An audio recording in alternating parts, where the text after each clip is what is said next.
Gas cylinder के ज़मीन पर टकराने की आवाज़ सुनते ही मैं उठकर बैठ गया। समझ में नहीं आ रहा था क्या करूं। घड़ी देखी तो सुबह के ठीक 5 बज रहे थे। बगल से श्रीमती जी गायब थी। मैं और कुछ सोच पाता तभी किचन से आवाज़ आ गई, अजी सुनते हो, जरा इधर आना। मेरा दिल अचानक जोर जोर से धड़कने लगा। गैस खत्म होने की अनहोनी सोच मात्र कर ही मेरे डर के मारे रोंगटे खड़े हो गए। मैं अपने आप को कोसने लगा। क्या जरूरी था शर्मा जी को भरा वाला सिलेंडर देना? 2 दिनों की मोहलत पर ही तो वे सिलेंडर ले गए थे। आज पूरे 18 दिन बीत गए हैं। क्या जरूरी थी बड़प्पन दिखाने की? ईरान से कहीं अधिक खतरा मेरे सर पर आ चुका था। आखिर श्रीमती जी अमेरिका इजराइल से कम थोड़े ही न थी। बच्चों के बिन खाए स्कूल जाने तथा अपने भी भूखे ऑफिस जाने जैसे विचार दिल और दिमाग को झकझोरने लगा। मैं तुरंत ही ईरान को कोसने लगा। आखिर क्या ज़रूरत थी स्ट्रेट ऑफ हॉर्मुज़ को बंद करने की? तभी अचानक किचन से हमारे ऊपर क्लस्टर बम का प्रयोग किया गया था। एक बार में सुनाई नहीं देता है क्या? लगता है दिनों दिन दिमाग शून्य ही होते जा रहा है। इससे पहले कि हमारे ऊपर दूसरा कोई हथियार का वार होता, मैं आज्ञाकारी डरपोक बालक की तरह भागकर अगले ही पल श्रीमती जी के सामने खड़ा हो गया। मैं उनकी मुंह की ओर ताकने लगा। मेरी मुंह क्या देख रहे हो? सिलेंडर के नीचे चूहिया घुस गई है, निकालो। मैं आदेश सुनते ही अगले ही पल पालन करने में लग गया। जैसे ही मैं सिलेंडर उठाया, वह चूहिया मेरे पैरों पर चढ़ने लगी। मारे डर एवं घबराहट में जल्दीबाजी में मैंने उस सिलेंडर को श्रीमती जी के पैरों पर ही पटक दिया। मारे दर्द के वे तुरंत ही चिल्लाने लगी। श्रीमती जी की दर्द तथा व्यंग भरी बानों ने मेरी गुड मॉर्निंग को बैड मॉर्निंग में बदल दिया। थोड़ी देर की खामोशी के बाद श्रीमती जी बोल पड़ी, 2 दिनों से अधिक गैस नहीं चलेगी। बड़ा दानी कर्ण जो बनते फिरते हो ना, शर्मा जी से मांग कर जल्दी सिलेंडर ले आओ। मेरे लिए तुरंत सिलेंडर वापस लाना ही इजरायली आयरन डोम के समान था, जो श्रीमती जी से मेरी रक्षा कर सकती थी। इसलिए मैं नित्य क्रिया से निवृत्त होना भी जरूरी नहीं समझा। अगले ही पल मेरी एटलस साइकिल शर्मा जी के घर की ओर रवाना हो गई। 10-15 मिनट बाद मैं उनके घर पहुंच गया। अभी भी उजाला कोसों दूर ही था। शायद ब्रह्म मुहूर्त ही बीत रहा होगा। मैं बगल पेड़ के किनारे अपनी साइकिल लगाकर 1-2 बार शर्मा जी को आवाज़ भी लगाई, लेकिन कोई उत्तर नहीं मिला। मैं अगले ही पल उनका दरवाज़ा पीटने लगा। तभी पीछे झाड़ियों में किसी को तेज़ी से घुसते देखा। मैं बगैर उस बारे में विचार किए दरवाज़ा पीटे जा रहा था।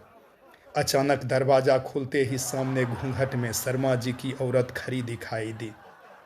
मैं जैसे ही सिलेंडर शब्द अपने मुंह से निकाला, वह बोलने लगी, आपका भरा सिलेंडर लेकर कल ही वे अपने ससुराल गए हैं। 20 दिन पहले ही मम्मी बोलकर रखी थी, एक सिलेंडर भरा कर रखना, ब्लैक में काफ़ी महंगा देगा। वैसे भी मेरे मम्मी पापा ने कोई गैस कनेक्शन वगैरह नहीं लिए हैं। आपको ज़रूरी है तो मेरी एक खाली सिलेंडर लेते जाइए।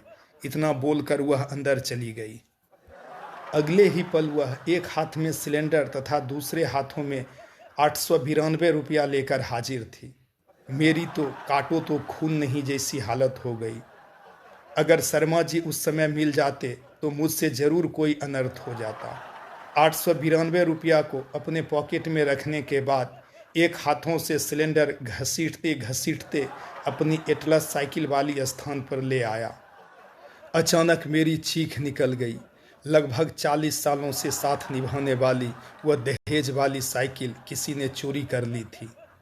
तुरंत ही समझ में आ गया पीछे झाड़ियों के बीच कौन भागा होगा।